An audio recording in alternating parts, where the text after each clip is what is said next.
বৌদি, আমি তোমার জন্য একটা গিফট এনেছি। দেখো তো তোমার পছন্দ হয় নাকি।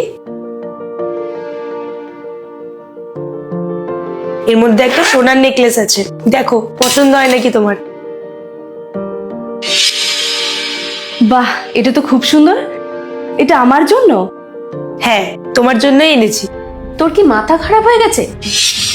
ওর জন্য এত দামি গিফট আনার কি দরকার ছিল? আরে আমার বৌদির জন্য এটা পছন্দ হয়েছিল, আমি তাই নিয়ে এসেছি।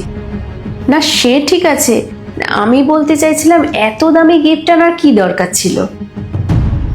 দিদি, এটার কি দরকার ছিল? আরে বৌদি রাখো, এটা এটা আমার খুব পছন্দ হয়েছিল।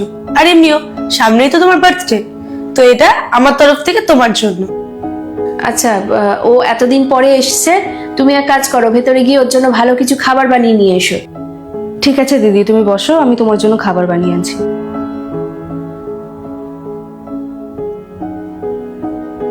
এই, তোর কি মাথা খারাপ হয়ে গেছে? ওর জন্য এত দামি গিফট আনার কি দরকার ছিল? বৌদির জন্য কেউ এত দামি গিফট আনে? মা, তুমি এমন ভাবে কেন বলছো?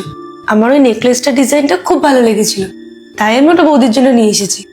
আচ্ছা শোন, এনেই যখন ফেলেছিস তখন আর কি করা যাবে, তুই এক কাজ কর, ওই যাওয়ার সময় ওর কাছ থেকে দামি দামি শাড়ি, চুড়িদার এগুলো নিয়ে যাবি।